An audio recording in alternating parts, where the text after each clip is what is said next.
everybody. How you doing? Well, that's good. Welcome to PHLY Flyers. My name is Bill Matz. I'm your director of fun and games for the evening. Joining me today is Philadelphia's #1 hockey beat reporter. It is Charlie O'Connor. And remember, PHLY Flyers is presented by Mortgage CS. Check out mortgagecs.com/PHLY to start your home buying process today. Company NMLS ID #1464766. Charlie, happy Monday, my friend. We're back. We're back, and it's apparently summer. It is. Our summer schedule started last week. It's dope. We're on the air every day at 1. Thank you for joining us live if you're able to do so.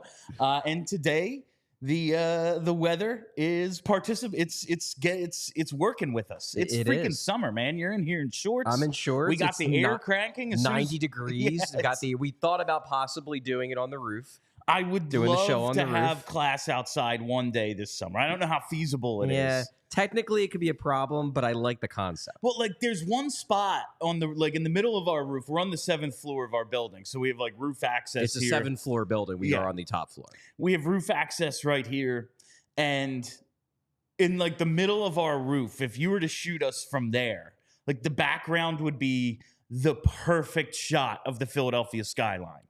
It would be absolutely phenomenal to be able to do it. I just I don't know, the angle of the sun and the cameras and taking equipment up there. I don't know how feasible it is. Obviously, I didn't run any of this by our producer. Sorry, Brenna. I just think shit sometimes. But we are here.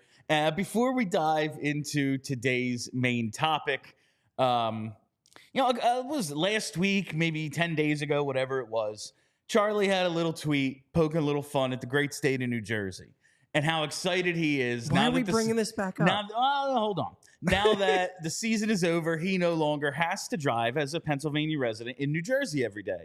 And that's fair because it's a tough place to drive. Everyone's insane, very aggressive. Many of the laws don't make sense, and maybe they don't translate to PA drivers. I tweeted yesterday, being in a little bit of, or the other day, being in a little bit of traffic on Route 55. Man, there's nothing worse than the PA tags in the left lane, going 65. And so rather than sit here and complain, rather than sit here and just be mad, I have this platform. Why not use it to educate? Now, Pennsylvania drivers, this sign doesn't exist in Pennsylvania. It is the keep right except to pass sign. This means, in New Jersey language, move the fuck over. That's what this sign means. Now, Route 55 is the one I use to take to the shore. It's what gets me everywhere. If I can't take 55, honestly, I don't want to go. There is no speed limit on Route 55. So don't go in 65. That's not the speed limit. Those signs you ignore. You listen to this one. So what? It's at least 78. Okay, so here's my question. What is acceptably fast? Do you want everyone going 90? Is that normal? If you're able to control your car at 90 miles an hour, go 90. If you're uncomfortable driving that fast, just get in the right lane. It's not a hard concept to understand, but since the law isn't exactly the same in PA, I've come to realize many cars with Pennsylvania tags just simply do not understand when someone's riding up your ass in the left lane, it's your job to move over. That's what it is in New Jersey, and I would like to take this time to educate you. I believe I have done that now, and so rather than complain, I'm just going to help. I'm just going to help everyone out there who, oh man, you go to Jersey and they're just insane over there. Yes, that is the established way in which we have chosen to drive. Everyone's on the same page. If you're on Route 55 and if you're not going at least 78, there's a real reason someone's driving up your ass in the left lane. That's all I'm telling you. I don't really care about people driving up my ass because my thing is, I will either just go faster, or you can play some NASCAR F1 and go around me. Go ahead. I'm sure if you want to drive at 85 miles an hour, you clearly enjoy navigating traffic. So have at it, good sir. My problem with Jersey drivers, and my complaint when I made that tweet, was not even about Jersey drivers. It was about Jersey roads because they're working on them constantly, and there's these ridiculous traffic jams. Completely unnecessary traffic jams. They like to do all road projects at the same time. so that it's not just like one traffic jam. It's 4. Yes. They Yes. seem to really enjoy It's doing insane. that. But if I have a bone to pick with New Jersey drivers, it is the inexplicable traffic jams. Because sometimes, like in Pennsylvania and in pretty much every other state, when there is a traffic jam, you are sitting there and you're like, God, I wonder why the heck we're all stopped. And then you get to the point of the jam and you're like, oh, there was an accident. Oh, there was a lane blocked off. Oh, everyone's gaping at the guy who's off to the side of the road because his car broke down. That's understandable.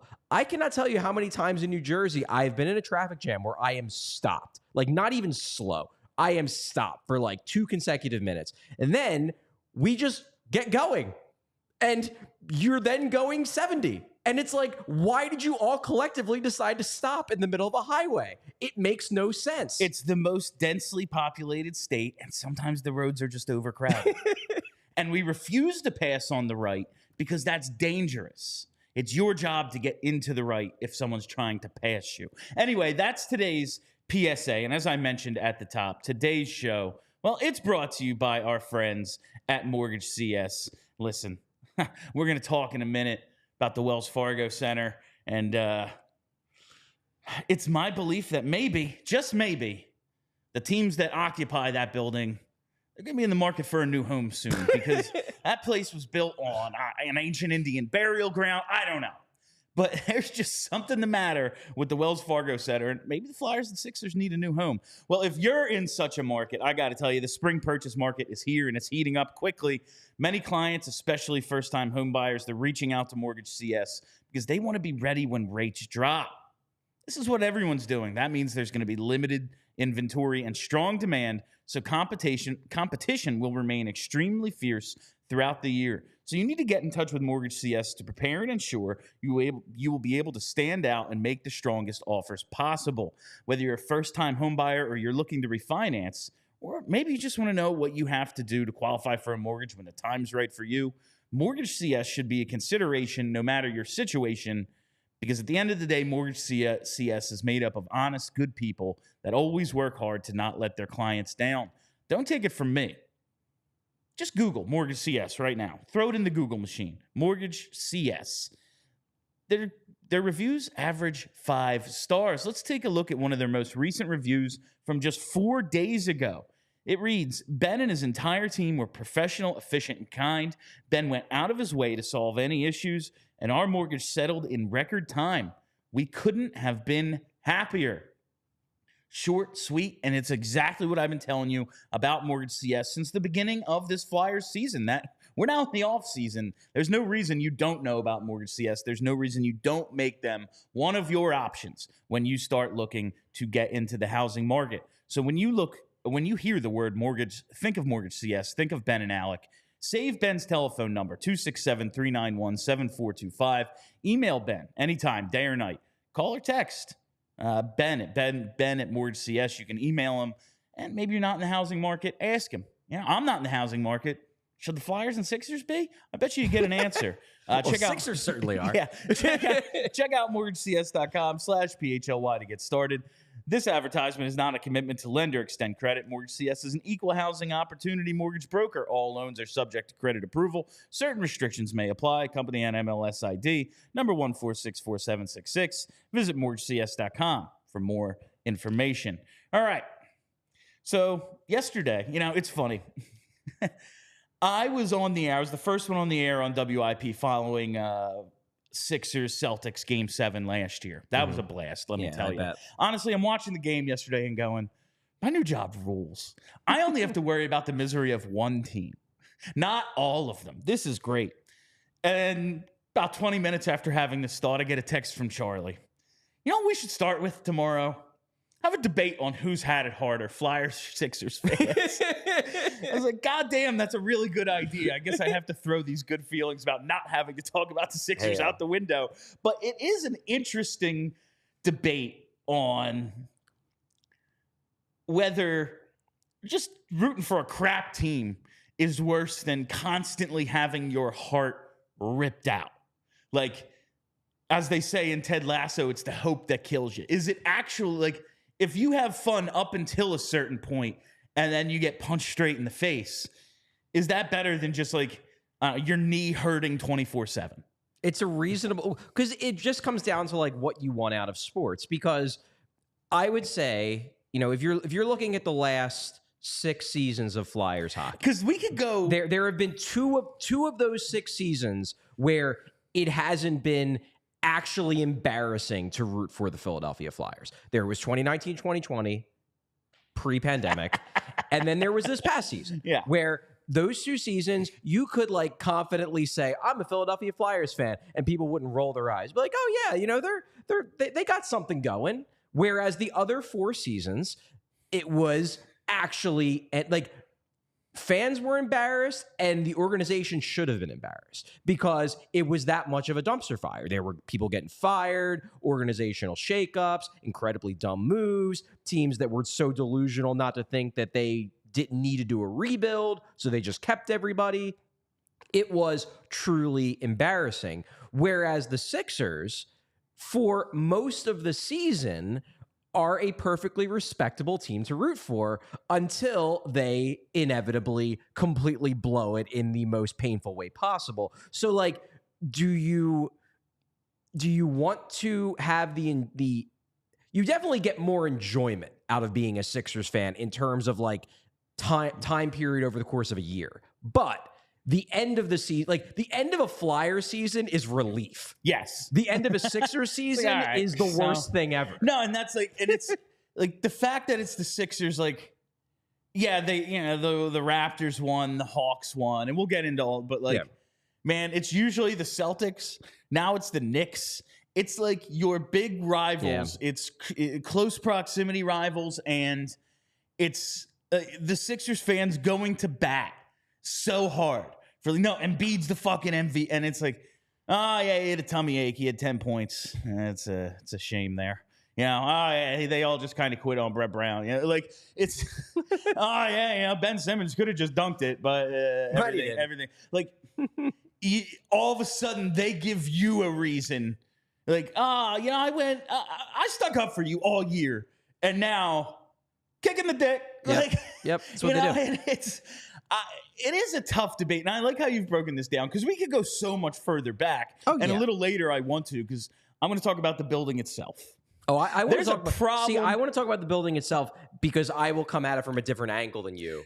But let's start with this stuff. I want to go season by season here, and you went back to 2018-19, and it's a real man. These things line up really well. Yeah. So 2018-19 is the year Ron Hextall gets fired. He's replaced with Chuck Fletcher. Eventually, Dave Haxtell is fired. It's basically Hextall was fired because he wouldn't fire Dave Haxtell. Somehow Haxtall lasted a couple months longer. It was at least a month longer. And they finished the 10th worst team in the NHL. The Sixers, on the other hand, really good. They have that season. It's incredible. And then you get Jimmy Butler. Yeah. That's the year best starting lineup in the league with Butler and Harris. They have JJ Redick. It was supposed to be a special season. And it was a hell of a series against Toronto. They led in the series, and then the Kawhi shot goes in. Right. That's just one of those. That's the same year as Eagles over Bears, and it was like, well, live by the doink, die by the doink, I guess. Fair. 2019-20. Game 7 loss to the Islanders in the bubble. The Flyers are better. Like, this is one of the good Flyers years. That's a rough season. Yeah, and this is just bad luck. It's the season stopped by the pandemic. They were on a roll right up, leading up to the season coming to a close. One of the first games on the calendar that gets erased is a head-to-head matchup with the Capitals.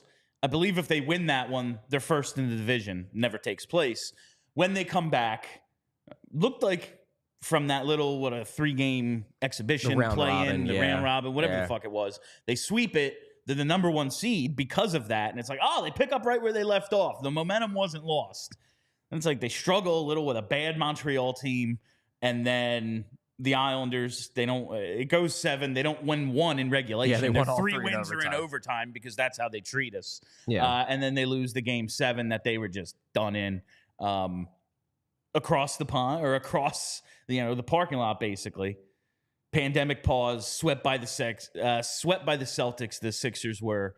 Ben is injured. The team is just lackluster. Yeah. To put it politely. Lackluster. Following that, the 2020-21 Flyers fall apart in March. The 13th worst team in the NHL. They missed the playoffs.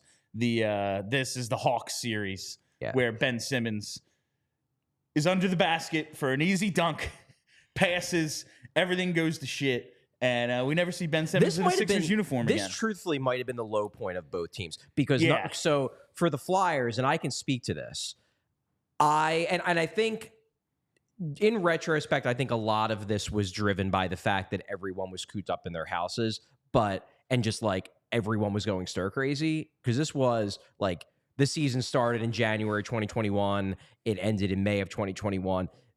This was the most vicious I ever dealt with, like the Flyers fans ever were. Like it was like they were people awful. were unwell. They were awful. Like I came very close to quitting social media because it was like it truly was yell at the beat writer for everything because I can't yell at the team. So like I had this one dude calling every WIP and 97.5 show to basically bring up my name I remember that. And say that I was awful at my job because I wasn't holding the Flyers accountable. Then he would record himself and then he would post the recordings like under my tweets to try to like start a revolt to get me fired. I remember that. It was I've never dealt with the Flyers fans that pissed off. And it was, I think, in large part because, number one, the expectations for that season were so high because they had actually had a good year the year before. It looked like the Hextall rebuild had finally been bearing fruit. And people were just psychotic because they were so pissed off at the world. And then their hockey team is just another thing to be angry at. But that was as angry as I've ever seen Flyers fans. Even the following 2 years when the team was also bad, they weren't that mad. They were like, that was a point that I truly have never like fully recovered my like feeling of connection with Flyers fans from that season because it was that fucking bad. So that happened. And then the Sixers, you have the Simmons era ends because he just proves that he just can't hack it. And they blow a series of the Hawks that they really should have won. Like the Hawks were not that good. Like, so much, like, if we go back further, especially when the Flyers were at least, like, this is their period of, all right, now we just missed the playoffs. You know, is like, in all those series before that, I always say, like, when people bring up, oh, Giroux always choked, like, Giroux could have been better in a lot of playoffs. Also, in which of those series were they favored? Yeah. Like, it would have, and listen, it's hockey, upsets happen. Yeah. But, like, the team was considerably worse than their opponent in every one of those playoff series prior to like 2020. And like the Sixers, you look at the Hawks, listen, man, you lose to the Celtics. The Celtics are real fucking good. Yeah. Like Kawhi was just on one that year at the Raptors. They were just going to win. Like, and you could like, they go up against the best dynasty in Golden State. It's like, yeah, every single one of their players suffers devastating injury. Maybe it was just the Raptors year, you know.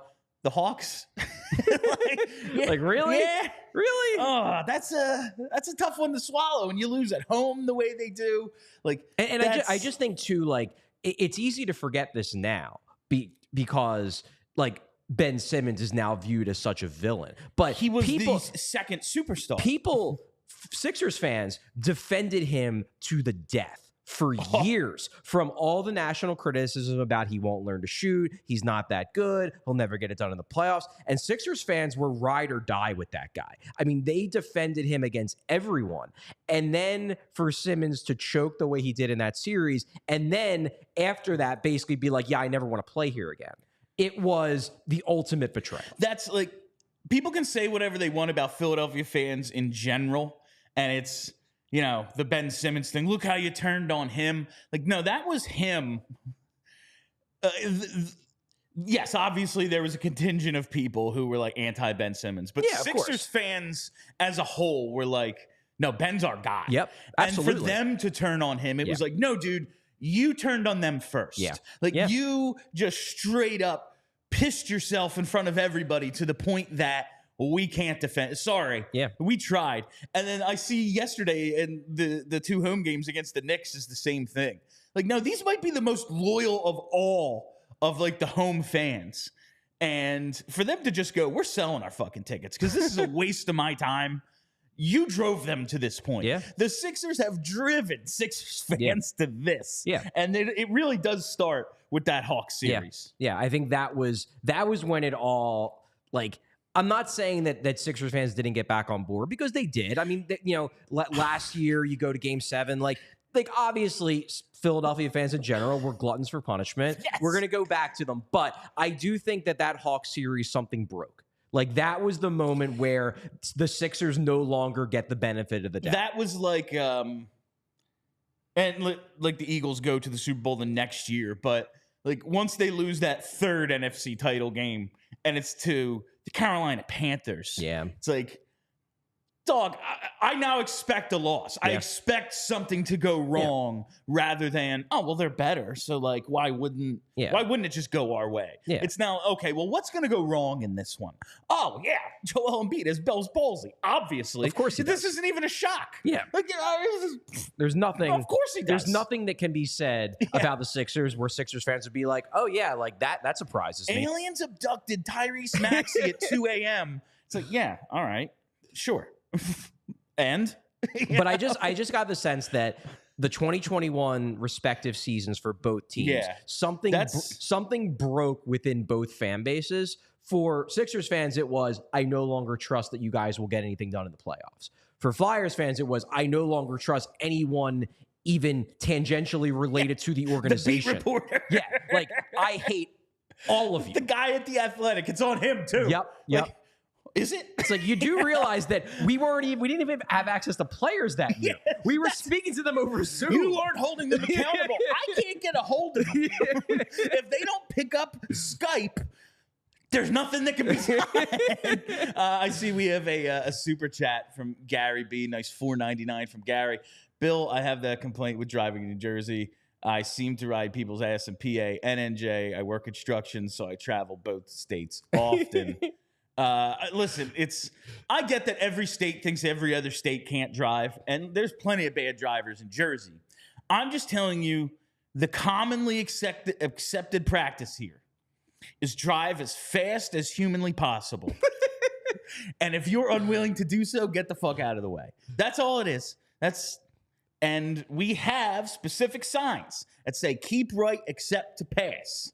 I do not see those in Pennsylvania. So I have put 2 and 2 together and thought, maybe it's just a disconnect. It's a cultural difference, and I'm going to use my platform to try to enlighten the good people of Pennsylvania. All I will say about the idea that every state thinks every other state sucks at driving, I have 0 issues at all driving in Delaware. I think Delaware is a perfectly fine state to drive. It's a perfectly fine state to drive. Got no issues with Delaware. How often do you drive in Delaware? I mean, not a ton, but go enough. Somewhere else? Enough. Yeah. Yeah. I go to the Christiana Mall now. Yeah, I got no issues with Delaware. Yeah. Kelly used to live in Delaware. Kelly's a wonderful person. All right, so 2020-21 is really that low point. And then after that, it's like 6-game loss in round 2 to the Heat, the Flyers. Oh, that's really the beginning. It's just they haven't been like the Legion of Doom relevant. But this is really the slip into, oh, you're a Flyers fan, huh? Yeah. Like, AV gets fired, the team quits on him, Giroux gets traded to the 4th worst team in the NHL. And then, of course, with having such okay, well, at least we get to draft somebody. Oh, my God. Oh, it's Cutter Gauthier. That's good shit. Following that, it's the why is Chuck Fletcher still here season. He doesn't trade JVR at the deadline. And across there's Game 7 loss to the Celtics in round 2. Of course, they're up 3-2 in the series. They just don't show up for Game 7. Lose Game 6 in the at the end, and then Game 7 they're like, you know what, we're good. Yeah, that was enough. Yeah, we got to Game 7. Yeah, we have now made it exactly as far as the 2012 team. You know, the team that could never win anything, so we have to blow it up and start the process. Well, we got to Game 7 against the Celtics, so we got exactly as far as that team that had no ceiling. There we go. And now we got this we're year. in the present season. The Flyers have what is undeniably their second best season over the past 6 years, They missed the playoffs. which is wild. They're drafting 12th, probably. This is their second best year of the last 6, where you're like, yeah, like the Flyers are kind of respectable again. They are still decidedly at the bottom half of the league by standings. Yeah, absolutely. And it's their second best of this group of 12th worst team in the NHL. Yeah. And I know technically the 2021 team was better. They ended up being the 13th worst team. This was the 12th worst team. But this season, that team was a game away from going to the Eastern Conference Final. This season, objectively speaking, was much easier to accept than the 2021 season coming out of the pandemic. That was just sheer anger. This was, hey, you're actually exceeding my expectations. And had they ended the season in a more normal way, it probably would have been viewed as a success on the whole. Like, even if they would have went out and gotten swept by the Rangers, I don't think people would have been like, yeah, whatever. You know, they made the playoffs. Cool. But because they go on a losing streak against the worst teams in the East, the anger stems back up. But on the whole, I would say out of the last 6 seasons, this was the second most acceptable season for the Flyers. Which is, and like they also told us we're rebuilding, you know? Right. Like they told us that the playoffs aren't the priority here, so I can't kill them when they don't make the playoffs. After a year before where they basically spent 3/4 of the season, like, I don't think they were lying to the fans, but there was an element, I don't love to use this word because I do think it's overused. There was an element where fans felt like they were being gaslit by the organization, in that, like, no, we're actually not that bad. We don't need to rebuild. And everybody's watching the games like, are you, do you have eyes? Like, do you see what's going on here? What would be that bad? Like, if you lost every single game 9-0, would that, like, do you have to, is that the bar here? And then, of course, in the offseason, John Tortorella goes, listen, I know we told you we weren't rebuilding. I know we're selling this as year 1 of the rebuild. But it's year 2. It's year 2. It's definitely year 2. When I got here, I knew we had to rebuild. And he straight up said, like, in interviews, which is hilarious, because, like, it's just very funny that they cannot control anything what John Tortorella says. Awesome. Because there was at one point, I think it was in training camp, where he basically was like, I know there were some things we weren't allowed to say last year. It's like, you're basically admitting that Comcast, which is true, that Comcast refused to let anyone in the organization say the word rebuild. Yeah, which is hilarious. This is the thing the fans want. Yeah, we can't give them the impression that, no, it's the only, look at the goodwill. Think if they didn't say that word this offseason and they have the season they just had, where they're like, oh, we're in the whole year. And at the very end, it falls. Like, it is so much less acceptable for them to fall apart if they just don't use the word, but they did, so it's okay. Yeah, well, and they also show that they're living up to it by trading Sean Walker, doing things that a rebuilding team does. Actual actions were that of a team that's at least in a rebuild. But and then, of course, the Sixers. This disaster. It's not over. I guess they could theoretically. No, I can't. I can't finish that. Oh, Charlie did the bit I was going to do. That's good shit. So, I mean, it's 3-1. Maybe they're different than every Sixers team I've watched of the last 7 years and actually, like, have some balls. But I bet you they lose in 5. Like, if I had to put a, if I had to be the most likely outcome. If I had to put, like, my mortgage on one or the other, even extending it to 6, or it's over in 5. It's over in 5. I would say. Over in 5? I'm not doing it, but I'm just saying if I had to, that would be my bet. The one thing one thing I will say about the Sixers, and I'll give them credit on this, like at least once, like, they're not a team that is going to bounce back only to pull the rug out from under you again. When they look cooked, they're cooked. No, like the Flyers lose, what was it, 8 in a row? Yeah. 7 in a row? They go on the losing streak, and it's like, oh, they're fucking done. Yeah. And then they win those games, and it's going to come. So you're telling me it comes down to the last day. Yeah. You're really telling me it comes down. Whereas the Sixers, yeah, like when they look like they're dead, they're actually dead. Yeah. I don't think you're going to have too many more Sixers games to worry about buying tickets I don't for. think so either. But I'm telling you, I was just cruising the Game Time app before the show. Check out a couple summer concerts. There's a few even coming up in the very near future that I'm pretty interested in. Motley Crue and AC in just a few days. Social Distortion playing the Fillmore on Sunday. Blink playing in that cursed Wells Fargo Center in July. That's pretty interesting to me. I saw Blink last summer at the Adjacent Music Festival on the beach in AC. Oh, that's very They still cool. got it. Listen, it's Blink, man. It's Blink. It ain't that hard to play them songs. Like, yeah, they're pretty easy to play. knock them out, man, and play the hits, and I'll be there. But whether you're looking maybe some summer concerts, you're looking to get in on some Phil's games coming up, whatever it is, you got to use the Game Time app because Game Time is the place for last-minute ticket deals. You know about the killer last-minute deals, plus the all-in pricing, seat views, and the low price guarantee. Game Time takes the guesswork out of buying tickets for any event as the summer rolls on. The last-minute deals, guess what? You can save up to 60% buying last minute for sports, concerts, comedy, theater, and more. And the flash deals. Create an account, download the app, and you can save even more with exclusive in-app deals on select seats ahead of the game or event. So snag the tickets without the stress with Game Time. Download the Game Time app, create an account, and use code PHLY for $20 off your first purchase. Terms apply. Again, create an account and redeem code PHLY for $20 off.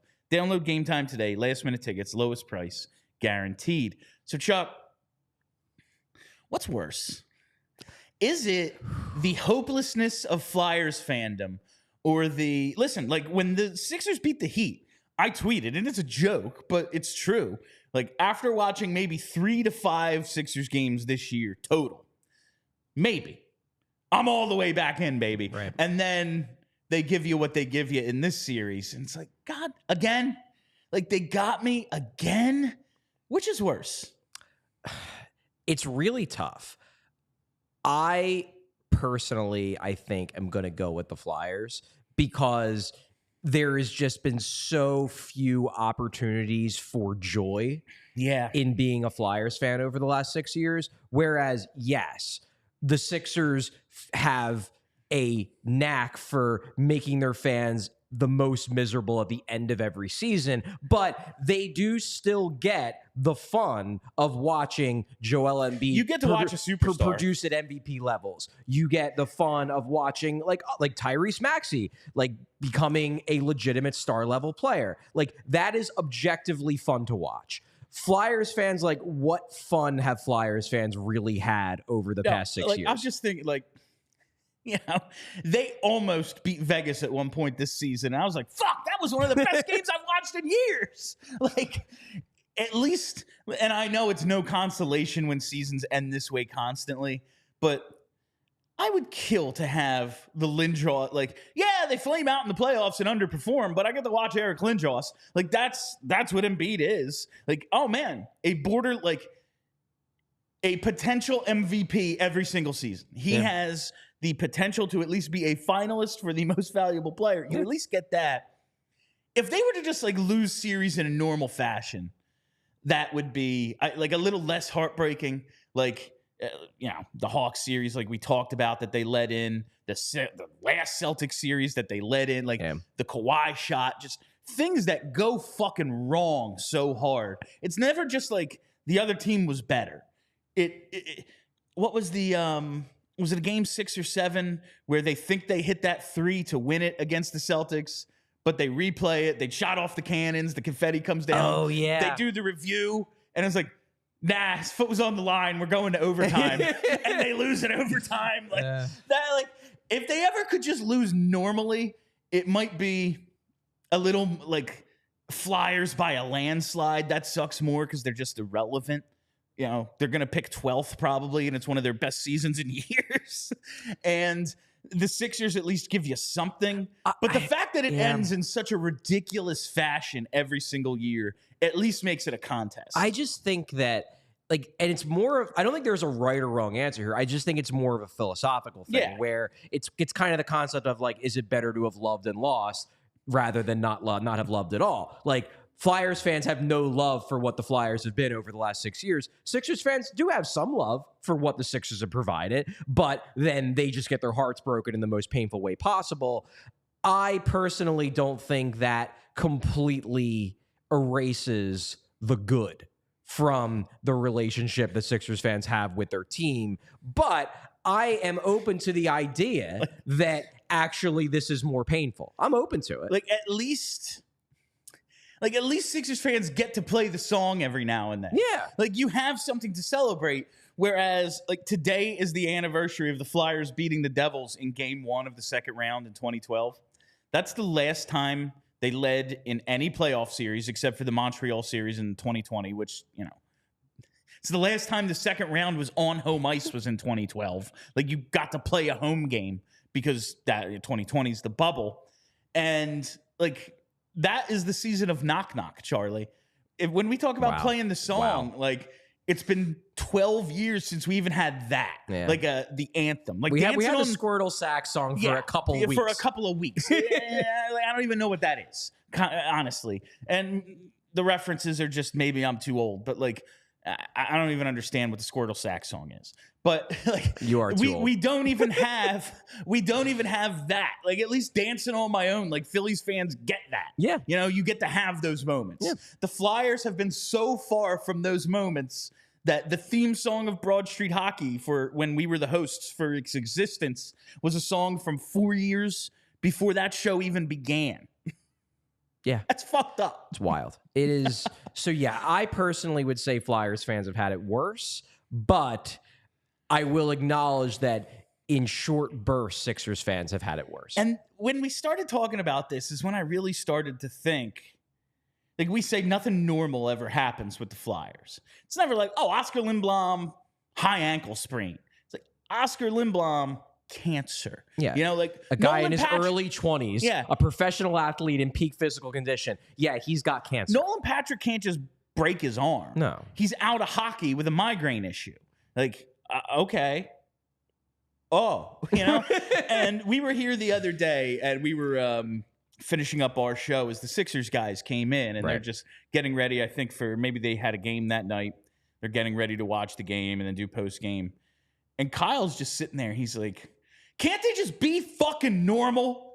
And it's like, man, this is what we say all the time. Yep. Charlie, is it possible that the Wells Fargo Center is just cursed? Yes. Here's my question, though. I think I've reached the point where I do believe that there is something wrong with the vibes at the Wells Fargo Center. Like, the Sixers, as crazy as we think the Flyers are, I mean, the Sixers, like, do you remember the Colangelo burner account scandal? Like, they have just yes, I interacted with one of them. Just as wild shit, if not more wild shit, than what happens to the Flyers. And it in a sense, it's almost even more wild because, like, the Flyers were a total dumpster fire of an organization. It makes sense that they would do things that a dumpster fire of an organization would do. The Sixers were a good team, and they were still doing all this crazy ass shit. So I am coming to the conclusion that there is something off with the Wells Fargo Center vibes. However, I'm not sure if it's the building. I wonder if it's the name. This is something I just went through. So obviously neither team has won since the building has been open. Flyers haven't won since 75. Sixers haven't won since 83. All right. So they both won at the Spectrum. Right. But at least, like, they've done some stuff in the building. 2001, we all remember the Allen Iverson MVP run. They run up against the Lakers in the final. Nothing you can do about that. It's a fucking dynasty, you know? It's Shaq and Kobe. It happens. Like, it is what it is. But they did lose. They did lose on the home court in that one. And the Flyers in 2010 lose on home ice. Now, they did lose in Detroit, at least in 97. But you look at, since this place opened, it was opened as the Coors State Center. It's that name from 1996 to 1998. It's the First Union Center from 98 to 03. It's the Wachovia Center from 03 to 2010. They lose on home ice in June of 2010. In July of 2010, becomes the Wells Fargo Center. It was all downhill from there. And Charlie, it's been real bad. Yeah. Especially, like, that's really when things went wrong. That's when both teams hit their low points. They have now both like orchestrated rebuilds. We are seeing the fruits of the Sixers. Might not ultimately pay off, but they tried. And give it a go. The Flyers are currently in a rebuild since then. Neither team has made it out of the second round since then. Unfucking believable. I'm just going to discuss when a certain enterprising fictional character dealt with a similar situation. And I'm going to read this from a blog that I discovered. In the third season of The Wire, Stringer Bell, an up-and-coming drug lord in Baltimore, is faced with a problem. He is getting a weak and inferior supply of cocaine. He's losing customers who go to his main rival, Prop Joe, to get their drugs. But Stringer has big ambitions, and he's been taking business classes at the local community college. So he queries his professor, in general terms, how he might surmount the problem of his inferior product. The solution, change the name. Yes. Yeah. Fuck Wells Fargo. We need a new name. Maybe they just need a new name. Honestly, like, man, the building hasn't seen a ton of success. Well, I don't want to say that. The Wings and Soul have done very well there. I do not believe the Phantoms won at home in 2005. But I could be wrong I'd have to about go back. that. Yeah, I know they won at home in 98, but that was played at the Spectrum. I do not know about their second Calder Cup. But the building, in terms of the major sports that play there, not a ton of success, but at least some in the early years.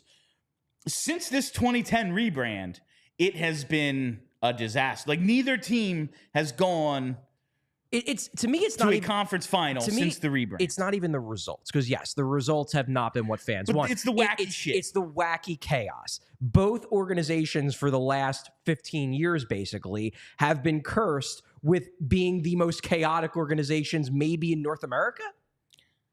I mean, there's poorly run organizations that are just have no prayer of being good because they have, say what you want about Josh Harris. He might be an absentee owner, but I don't know if he's like an actively imbecilic owner. Like, you just have shit like the Raiders. It's like, guess what? You ain't never going to be good. You could sell and then you might have a chance. But like, there's those teams. I don't know if they're like Dallas is constantly in the headlines, the Cowboys. I don't know if they're like chaotic though. Like, nothing actually since T.O. They've never been like, since T.O. and like the Jessica Simpson stuff with Tony Romo, they've never been that team. Yeah. They're just like poorly run. Yeah, they just underachieve based on the talent and the expectations. But no, I don't think chaos and this is chaos. The constant wacky shit. Like, they're not an NFL team, so it's like it's hard. Like, those teams just get the headlines, you know. To be sure. But for what they are in their sport, like, the Flyers should be irrelevant. But it's something always with them. Yep. Like, we've been able to do this show every offseason for years because they're so fucking stupid. It's just something stupid happening all the time. And sometimes it's not even of their their making. Just stupid things happen to these teams. Maybe like Markelle Fultz forgets how to shoot. Yeah, like he just we got a number one pick. We traded up for him. Here we go. It's, what was it? Retweet Armageddon. We were always right. Trust the process. Guy can't play a little bit. It's wild. Guy is not only like doesn't live up to number one, flat out one of the biggest busts of all time. He forgot how to shoot the ball. And that was his biggest strength. They got him to shoot. That was the thing. How is it possible, Charlie? Should we? I hate the idea. Listen, I am so 100% pro sports complex. The idea of breaking up the sports complex to me is like, I'm Abraham Lincoln trying to keep the Union together, brother. We're going to do whatever we have to. Should we just let him go? Like, and maybe the Flyers should rent off of them. Maybe the Flyers should be the tenants at 76th Place, and we just go, listen, it ain't happening here. You get to go have your Chinatown arena. We'll see. Hey, if it changes the vibes, I am very, Like, is that the I am solution? very anti. Like, I do not believe in jinxes. I do not believe that like me tweeting It's something, hard not to me at this tweeting point. something out on Twitter is if I say the goalie's playing well and then he gives Yeah. up a goal. Like, no, that wasn't me. That's because the Flyers goalies, they don't have Connor Hellebuck. Sorry, but this is so ridiculous that I'm at the point where it's like, sure, you know what? Let's try something new. Literally try anything. Yeah. Like we both obviously reference Major League all the time. Of course, should great have got the live chicken. Like, do we need to have some sort of sacrifice? Like, what, an exorcism? Something needs to happen. Because you look at the other two teams, and it's not as if, I mean, the Phillies are the losingest organization in the history of North American sports. 11,000 losses and counting. It's a lot. They've also been pretty damn good for a lot of the tenure. Like, they went through that little lull between 2012 and the signing of Bryce Harper. I would say it was more than a little lull, but like it was a lull that was understandable and also didn't involve them just like falling flatter on their face in the most embarrassing way possible. They just stunk for a while. sucked. Yeah, they just stunk They for a just while. went away for a little while. And like leading up to that, even like the pre-07 teams, they were like borderline playoff teams. They failed at the end, but they were like borderline playoff teams. And then, you know, they go on their run, and now they're on a run like that again. And the Eagles, they've been relevant for almost all of Jeffrey Lurie's tenure. They're one of the like shining examples of like just be relevant and you become a premier organization. And I don't think they've become a premier organization in the last 25 years. And I don't think the Eagles, with the notable exception of the T.O. situation, I don't think the Eagles were ever chaotic, really. I can't really think of a run where it was just like, what crazy thing is going to happen to this team now? I mean, the end of like the final year of Andy Reid's tenure was just really fucked up. Like Chip Kelly was a little weird. Chip Kelly stuff was weird, but that was like a 3-year divergence from what the overall plan has been. Yeah. And then they went back to just being like this consistently solid organization immediately after that. And they, you know, what was their worst season? 7-9 in that time? Like, it's not like they were 3-13. Like, well, they had the 1 year where they got Lane. They were real bad, right? Because he was the 4th overall pick, and they didn't trade up to get him. That's Andy's last year and Chip's first year for Lane. Is that what it was? Well, Chip's first year, they were real good. Yeah, and then they become good right away. Yes. So those two teams who both have done it in their new facilities, like in new buildings, have won championships. Yep. Like, obviously, you don't win a Super Bowl at home, but they've won a couple of NFC titles there, and 3 NFC titles there. The Phillies have won a World Series in their building. They've been to a few. NLCS. Like, how it is the building, Bill, right? Bill, I'm ready to try anything. Like, we got Mr. Twitzler here saying, I know some ladies who claim to be witches if we need to cleanse the building. Like, you know what? Bring all the crystals. Bring them. Bring all the crystals. I don't care. Dude, I am willing.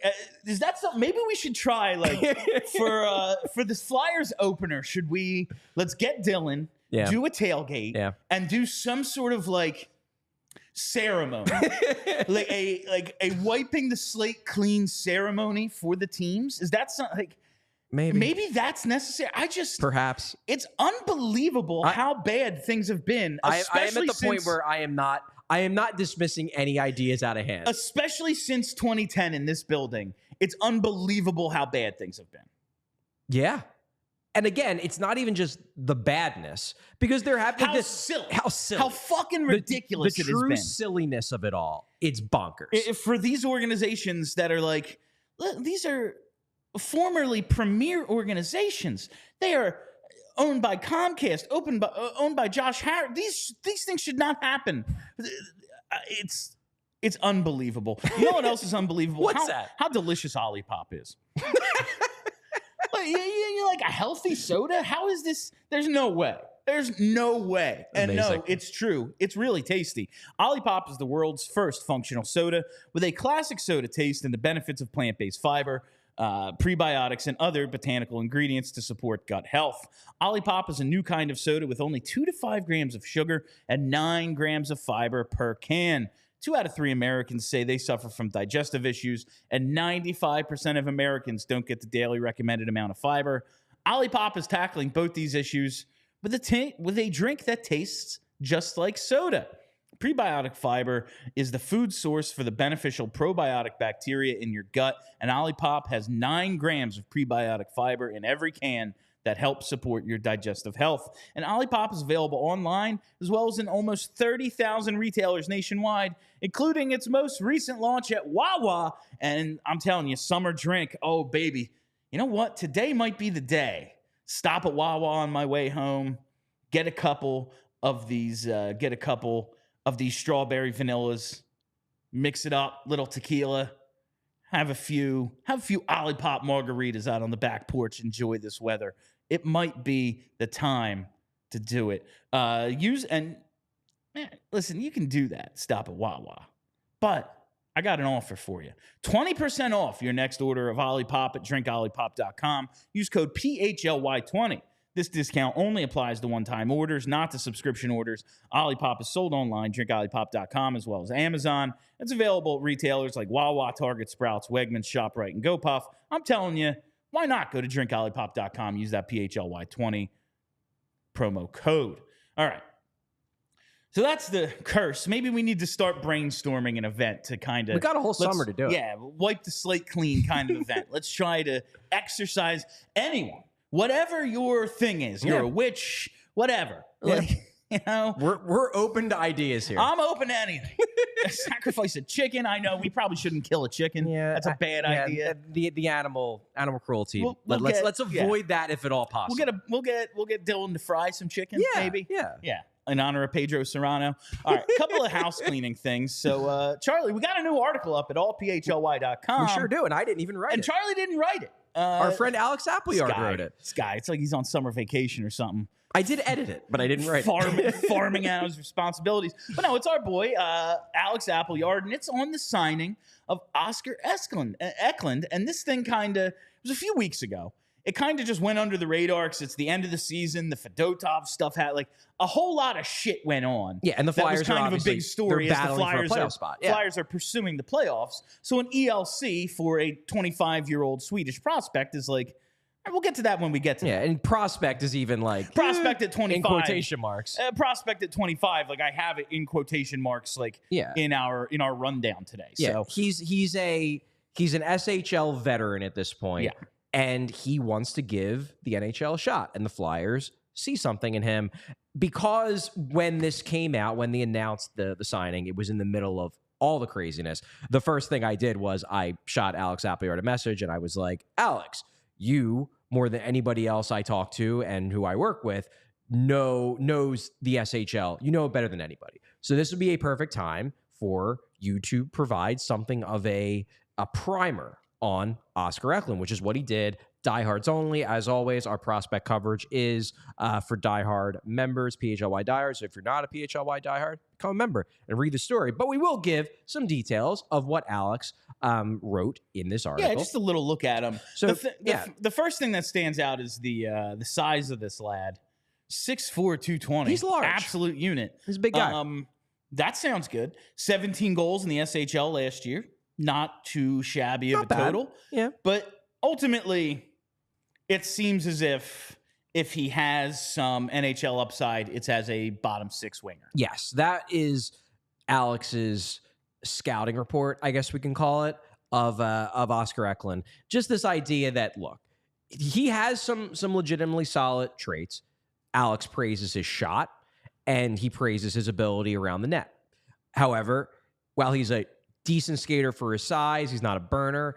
And Alex points out that if you're looking for a guy with high-end puck skills, that's not him. But Alex's evaluation is there is the potential here for him to be in the bottom 6 mix at the NHL level. He's a 25-year-old who was playing the highest professional league in Sweden. That's what he was doing last year. He's not going to come over unless he thinks he can crack the NHL. Now, that's not saying he's definitely going to do it. The Flyers, I think 4 years ago, signed Linus Sandin, Rasmus's brother. He got in one NHL game, mostly played in the AHL. Eventually, it just became clear he wasn't good enough, so he went back over to the SHL. Maybe that's what Oscar Eklund will do, but they gave Sandin a legitimate chance in that first camp and even in that second camp to make the club. I believe they will do the same with Oscar Eklund. They didn't just throw him a contract for charity. They threw him a contract. They gave him that offer because they think he might be an NHL caliber player.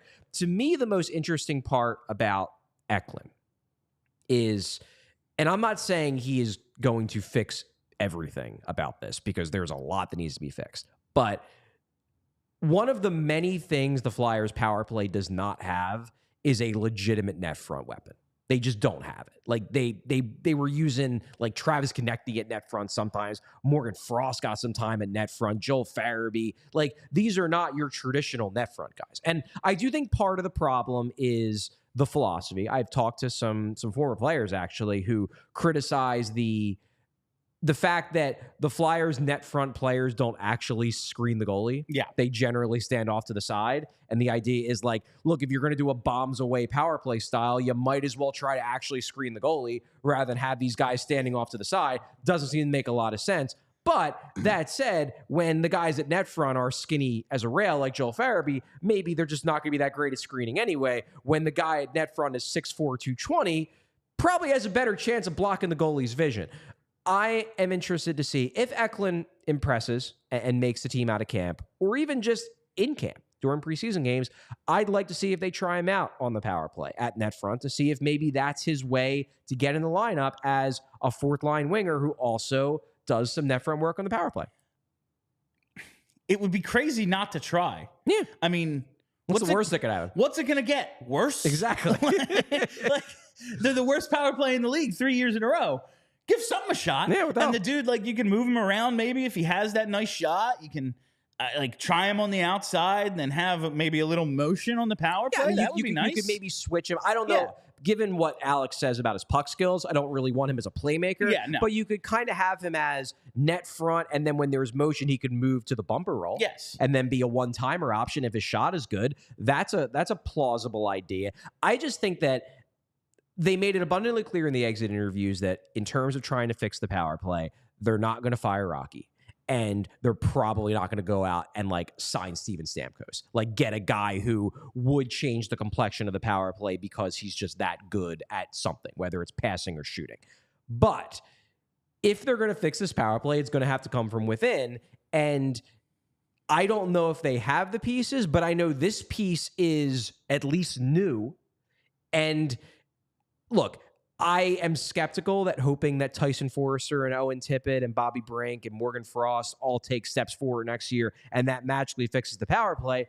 But hey, if Oscar Eklind has a good camp and ends up as fourth line left winger with Ryan Poehling and Garnet Hathaway, and then you try him out on the power play as a net front guy and that works, like then we're starting to see how the power play could actually be different rather than it just being all the same guys and we're crossing our fingers that they will be different. And I appreciate the idea of building a roster this way.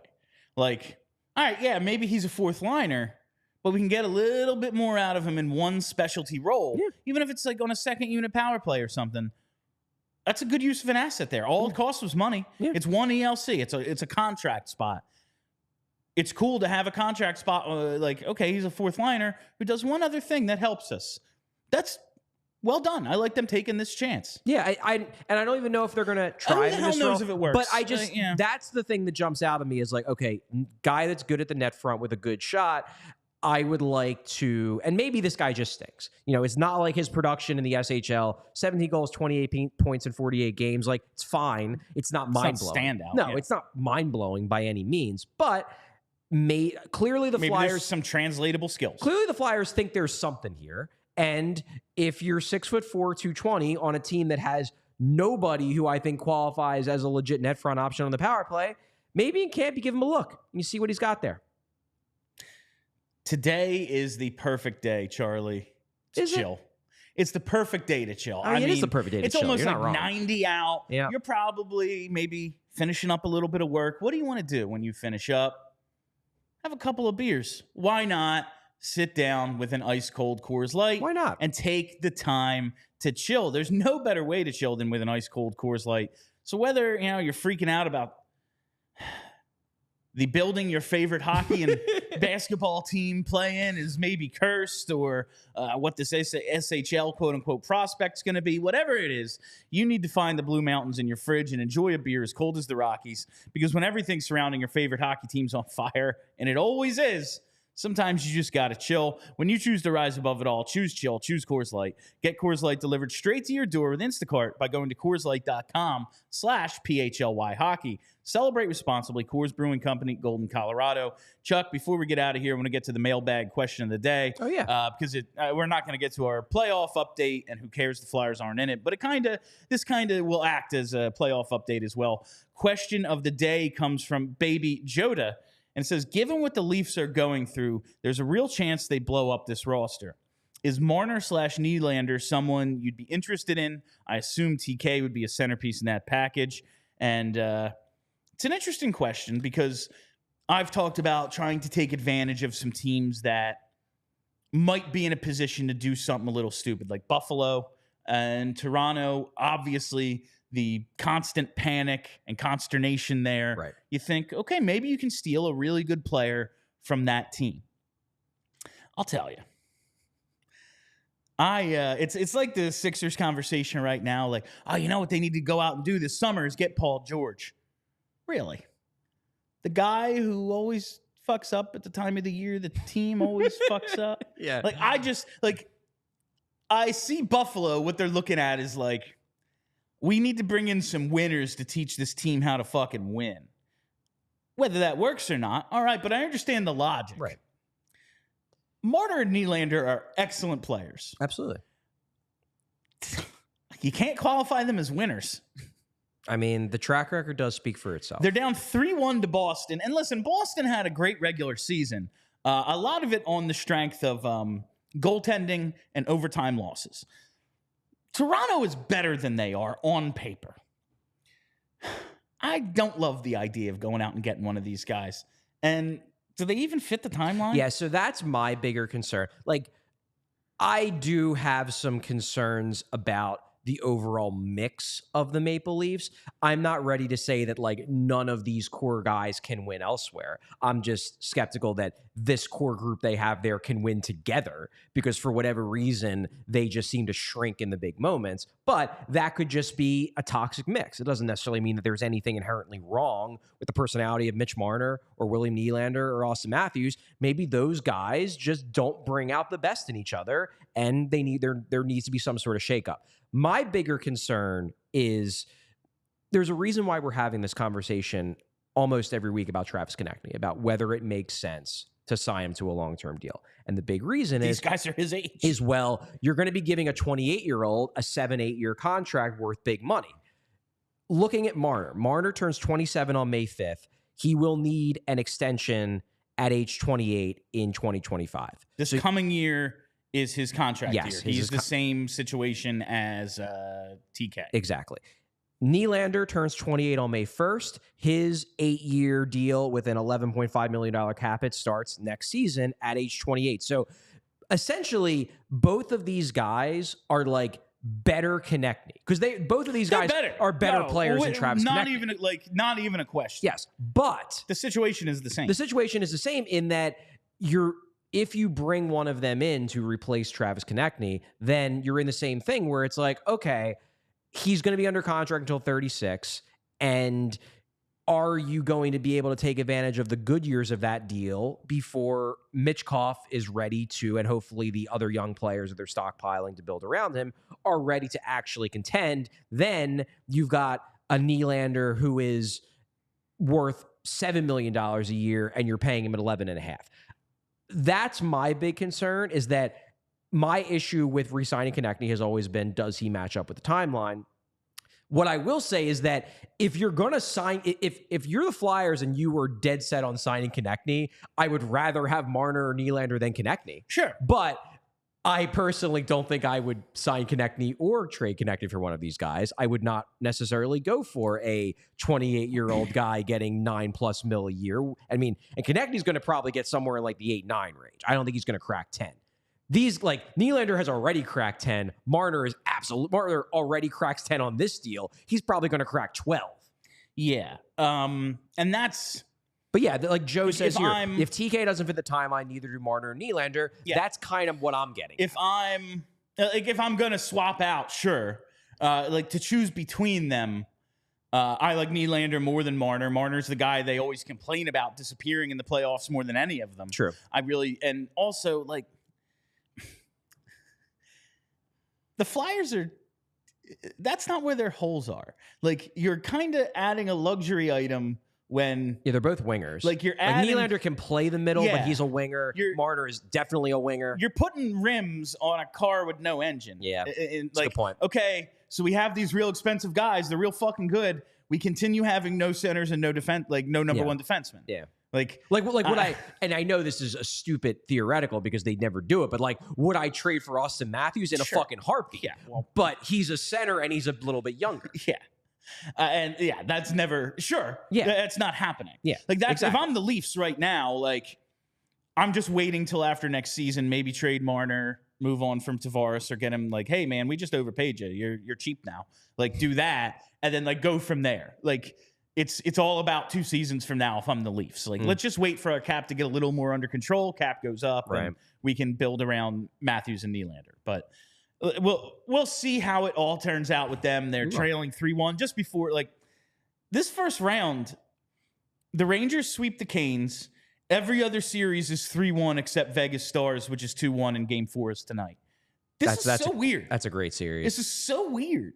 Just the way that like no series is 2-2. And the only chance for one to go to 2-2 is tonight.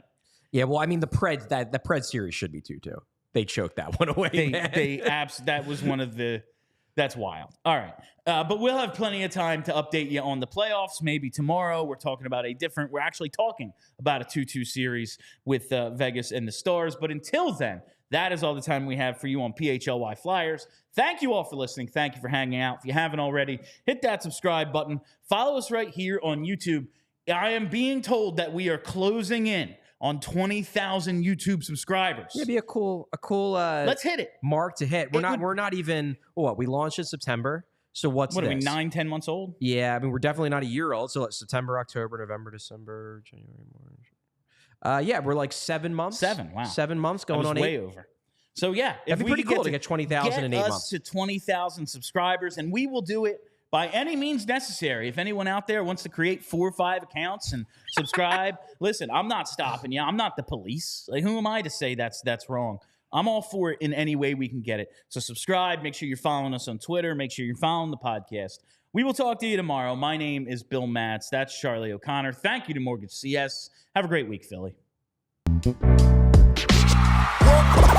all silly like the mayor.